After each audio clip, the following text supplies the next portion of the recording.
네, 안녕하세요. 저는 아토디자인의 대표 권도진입니다. 만나서 반갑습니다. 봄이 되면 많은 사람들이 집안을 새롭게 정리하고 분위기를 바꾸고 싶어 합니다. 전문가의 관점에서 봄철 집안 단장을 시작할 때 가장 먼저 고려할 부분은 무엇인가요?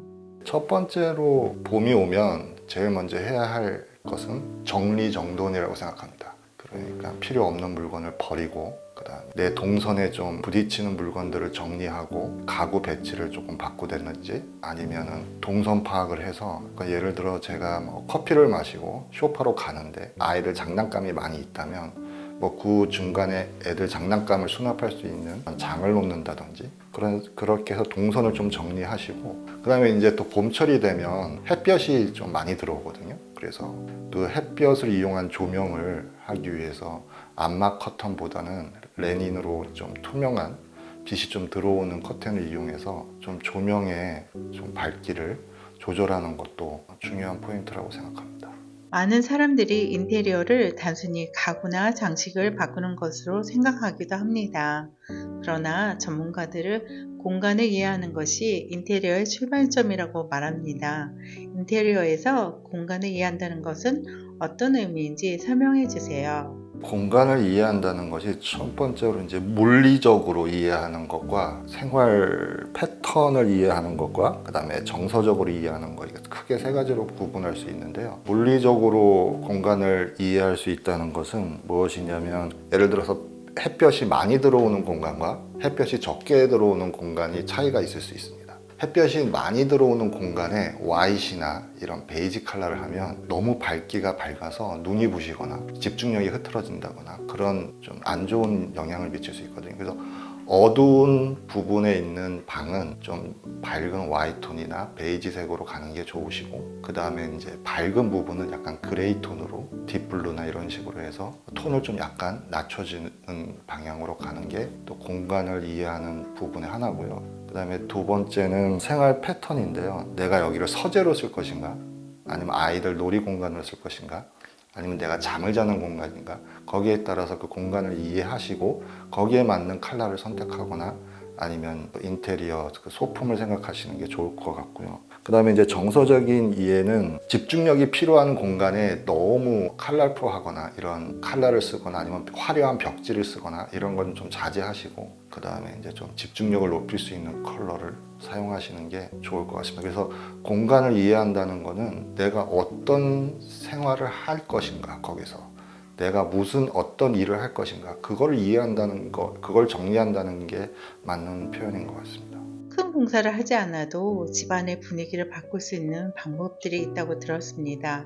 봄을 맞아 누구나 쉽게 시도할 수 있는 인테리어 변화에는 어떤 것들이 있을까요? 가장 처음 쉬운 방법은 가구를 재배치하는 것이고 누구나 알듯이 겨울철에 했던 그 가구를 새로 배치를 해서 또 새로운 분위기를 연출할 수 있고요. 두 번째는 소프트 퍼니싱이라고 하죠. 그래서 집안에 있는 쿠션이나 그 다음에 카펫 컬러나 이런 거를 바꿔가면서 기분을 전환할 수도 있고요. 봄 컬러에 맞게끔 구성하는 것도 있고 조명 밝기를 좀 따뜻한 컬러로 형광색 말고 한 2700 정도 칼빈이라고 하는데 조명용으로는 2700 정도 되는 조명으로 바꿔서 그 분위기를 바꾸는 것도 있고 그 다음에 제가 가장 좋아하는 건데 식물을 구입해서 적소적소에 식물을 배치해서 좀 분위기를 살리는 특히 화분 같은 거를 좀 많이 구입하셔서 어떤 꽃을 집안에 들여서 좀 분위기를 자연에 친화적으로 좀 바꿔나가는 방법이 있습니다. 포인트 컬러를 이용하는 건데 그거는 사람마다 다 호불호가 틀려서 어떤 분은 좋아하고 어떤 분은 뭐 싫어하고 하는데 만약에 좋아하시는 분은 봄 컬러로 포인트 벽에다가 넓은 면을 칠하시는 게 아니라 좁은 면을 포인트 컬러로 해서 분위기를 바꾸는 방법이 있습니다. 좋은 인테리어는 단순히 예쁜 공간이 아니라 생활의 편리함도 함께 고려해야 한다고 합니다. 실용성과 디자인의 균형을 맞추는데 중요한 요소는 무엇인가요? Form Follow Function이라고 하죠. 그래서 형태는 기능을 따른다고 하는데 가구를 우리가 구입할 때 가장 미스하는 부분이 수납 공간을 생각하지 않고 가구를 온리 그 디자인만 보고 구입하시는 분들이 많은데, 그럴 경우 그 가구가 놓여져 있는 공간이 데드 스페이스가 됩니다. 그러니까 먼저 가구를 구입하시기 전에 내가 여기다가 어떤 기능을 부여할 것인가를 먼저 생각하시고 그다음에 가구를 구입하시는 게 좋은 팁일 것 같고요. 그 다음에 스케일이 안 맞는 가구를 구입하시는 건데요. 잡지책에서 보시고 저기 너무 가구가 이뻐서 우리 공간에 놔두면 너무 이쁘겠다고 생각하시지만 그 사이즈나 스케일이 안 맞아서 가구를 모시고 산다고 그러죠. 그래서 그러신 분들도 가끔 있는데, 그런 우려를 범하지 않기 위해서는 항상 치수를 생각하시고 그 가구가 우리 집에 들어와서 어떤 공간을 차지하고 얼마큼 크기가 될 것인가를 생각해 보시는 게 가장 중요한 포인트라고 생각합니다. 미국에 사는 한인 가정의 주거 공간은 한국과도 다르고 미국 가정과도 조금 다른 특징이 있습니다. 한인 가정에서 특히 고려하면 좋은 공간 활용이나 인테리어 팁이 있다면 소개해 주세요. 한국 가정과 미국 가정의 가장 큰 차이점은 신발 문화와 우리는 신발을 벗고 들어가는 문화. 지금은 미국도 많이 바뀌어간다고, 코로나 이후로 많이 바뀐다고 하는데 아직까지도 신발을 신고 생활을 하는 문화고, 우리나라 분들은 맨발로 생활하잖아요. 그래서 현관을 만드는 게 가장 또 한국인으로서 필요한 공간이라고 생각하거든요. 그 현관이 꼭 필요하고 그 현관에 신발장과 신발을 벗고 들어올 수 있는 그 공간이 꼭 필요한 것 같고요. 두 번째는 주방입니다. 이 한국 음식이 좀 향이 좀 세죠. 그리고 또 오랫동안 요리를 해야 되고, 그다음에 볶음 요리라던가 이런 걸 하게 되면 유증기가 달려서 집에 여기저기에 붙게 되고, 그러니까 청소할 때 막 누렇게 되고 그런 현상들이 많은데, 그래서 이 환기 배출 환풍기를 좀 더 좀 강한, 아니면 거기에 전자레인지가 붙어 있거나 이런 걸 구입하시지 마시고 그냥 환풍기, 온전히 환풍기 역할을 할 수 있는 제품을 구입하셔서 사용하는 게 전체적으로 유증기도 많이 달라붙지 않고 그다음에 청소하기도 좀 용이할 것 같고요. 그 다음에 다이닝룸입니다. 한국 분들은 보통 다이닝룸을 1년에 서너 번 쓰시죠? 근데 그 큰 다이닝룸을 그냥 꾸며놓고 그냥 죽은 공간으로 만들고 있는 부분이 많은데, 그 공간을 좀 살려서 아이들이 있는 분들은 거기 공부방으로 만들어서 아이들 공부방, 도서관으로 만든다든지, 아니면은 이제 어른 책을 좋아하시거나 하시는 분은 거기서 책을 하시든지, 아니면 공방을 하시고 싶으시면 거기 공간을 공방으로 이용하시든지 해서 그 공간을 활용하는 게 가장 또 중요하다고 생각합니다. 그래서 다이닝룸이 지금도 미국 집들이 점점 다이닝룸이 없어지는 추세인데, 그래서 그 다이닝룸을 활용하는 것도 되게 중요한 것 같고요. 그 다음에 좌식과 이제 소파, 그러니까 어르신들은 바닥에 앉는 걸 좋아하시고, 그 다음에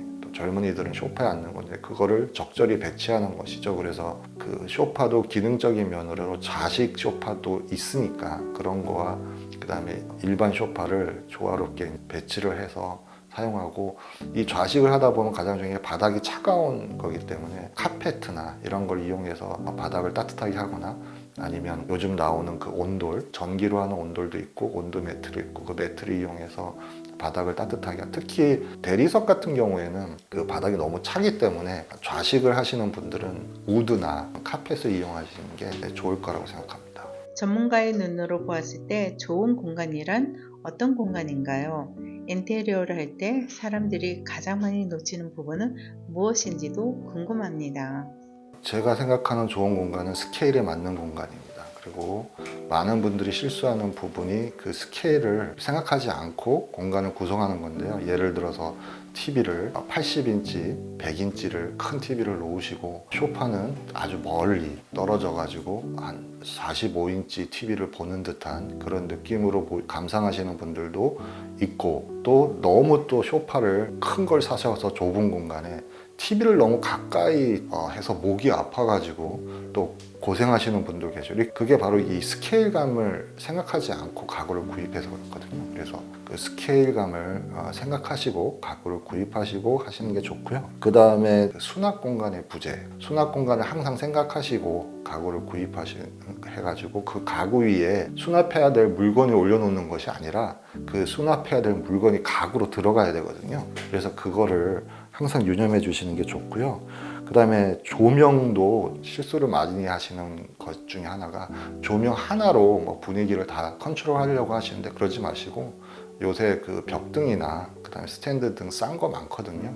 그런 걸 적절한 요소에 배치하셔서 조명의 레이어를 줘서 공간의 깊이를 낸다던가 연출하신다던가, 그다음에 청소할 때는 뭐 형광등 같은 분위기로 가지만 그래도 내가 여기 앉아서 책을 읽는다던가 음악 감상을 한다던가 TV를 볼 때마다 조명을 조절할 수 있도록 다양한 조명 레이어를 만드는 게 좋을 것 같습니다. 봄을 맞아 집안을 새롭게 정리하고 싶은 한인 시청자들에게 공간을 이해하고 집을 더 따뜻하고 편안하게 만들기 위한 조언을 해주신다면 어떤 말씀을 전하고 싶으신가요? 먼저 집을 인테리어 디자이너나 공사를 하시기 전에 가족 구성원들이 각자 자기 공간에서 어떤 걸 하실 것인가를 먼저 깊게 생각하시고, 혼자 쓰시는 공간이라든지 아니면 같이 공동으로 쓸 공간이 될 것인지를 서로 상의를 하시고 충분히 고민해 보신 다음에 내가 여기서 어떤 일을 할 것인가를 정하시는 게 먼저인 것 같고요. 그 공간에 필요한 요소들을 하나하나 정리하신 다음에 디자인을 하시는 게 좋은 방법인 것 같습니다. 그래서 인테리어 디자이너는 고객의 그런 어떤 니즈를 파악하고 정리해주는 사람이지 그걸 완벽하게 디자인해주는 사람은 아니거든요. 그 디자인은 사실은 구성원들께서 가장 원하는 그런 취향에 맞는 디자인을 해나가시는 게 맞다고 생각합니다.